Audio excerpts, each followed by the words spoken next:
सभी को नमस्कार। घर पर प्राप्त होने वाले द हिंदू समाचार पत्र के एक समाचार का चित्र आपके समक्ष है। अच्छा, क्या आप दुधारू पशुओं का दूध पीते हैं? क्या इसमें कोई खतरा भी हो सकता है, कभी सोचा है?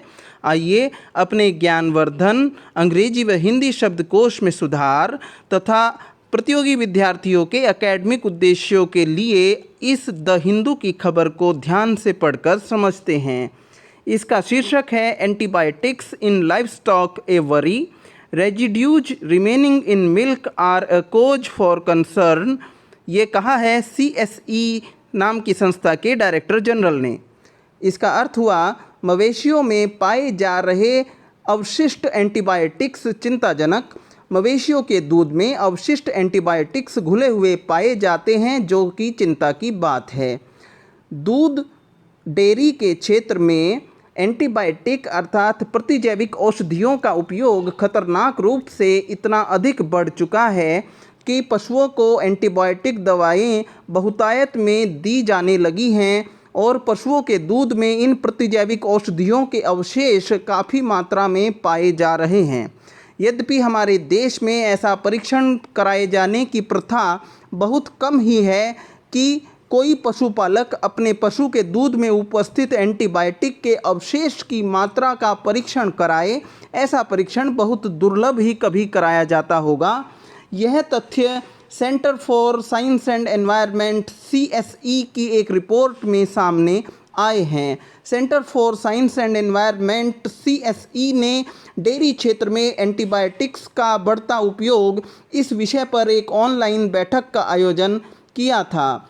संस्था की निदेशक सुनीता नारायण ने बताया कि हम बहुत चिंतित हैं। एक ओर हम कोविड-19 जैसी महामारी से जूझ रहे हैं, दूसरी ओर हमारा भोजन जिस प्रकार से घातक रसायनों केमिकल्स से युक्त होता जा रहा है और भोजन में घातक रसायनों की बढ़ती मात्रा के कारण मनुष्यों और पशुओं दोनों में एंटीबायोटिक रेजिस्टेंस अर्थात प्रतिजैविक प्रतिरोध बढ़ता ही जा रहा है। इस प्रतिजैविक प्रतिरोध को कम गंभीरता से मत लीजिए, यह भी किसी महामारी के जैसा ही है, उससे कम नहीं।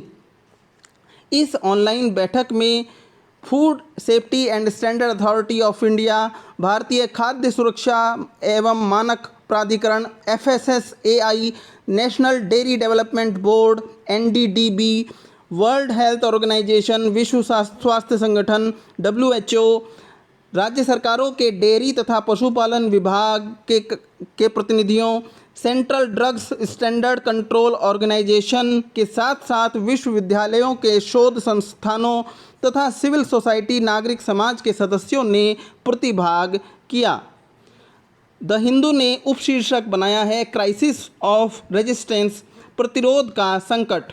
CSE के अध्ययन दर्शाते हैं कि पशुओं में बहुप्रचलित रोगों जैसे कि पशुओं का रोग है थनैला, इसमें पशुओं के थनों में सूजन आ जाती है। इसके उपचार हेतु एंटीबायोटिक्स का खुलकर उपयोग किया जाता है। मानवों तथा पशुओं दोनों में एंटीबायोटिक्स के प्रति रेजिस्टेंस अर्थात प्रतिरोध इतना बढ़ता जा रहा है कि उच्च श्रेणी के एंटीबायोटिक्स, जिनको क्रिटिकली इम्पोर्टेंट एंटीबायोटिक्स CIA कहा जाता है, उन CIA श्रेणी के उच्च एंटीबायोटिक्स को अब हम पशुओं में भी अधिक उपयोग करने लगे हैं, जबकि विश्व स्वास्थ्य संगठन लगातार चेतावनी देता है कि इन CIA श्रेणी के अति महत्वपूर्ण एंटीबायोटिक्स के उपयोग को मनुष्यों के लिए ही बचाकर सुरक्षित रखा जाना चाहिए, परंतु अब पशुओं को भी बहुतायत में यह एंटीबायोटिक्स दी जाने लगी हैं। भारी एंटीबायोटिक्स दिए जाने के कारण पशुओं में प्रतिजैविक प्रतिरोध बहुत खतरनाक स्तर पर पहुंच सकता है। विश्व के सबसे बड़े दुग्ध उत्पादक देश भारत ने वर्ष 2018-19 में 188 मिलियन टन दूध का विशाल उत्पादन किया। इस दुग्ध उत्पादन की 52% मात्रा का उपयोग नगरीय क्षेत्रों में होता है। भारत के कुल दूध उपभोक्ताओं में से 60% 60% उपभोक्ताओं की दूध आपूर्ति असंगठित क्षेत्र के दूधिया अर्थात मिल्कमैन दूध विक्रेताओं से सुनिश्चित होती है। डेयरी क्षेत्र के संगठित आपूर्तिकर्ताओं, जिनमें दुग्ध उत्पादन सहकारी समितियों तथा प्राइवेट डेयरी वाले दुग्ध विक्रेता दोनों संगठित क्षेत्र के डेयरी आपूर्तिकर्ताओं में सम्मिलित माने जाते हैं। इनसे 40% दुग्ध उपभोक्ताओं को दूध की आपूर्ति सुनिश्चित होती है।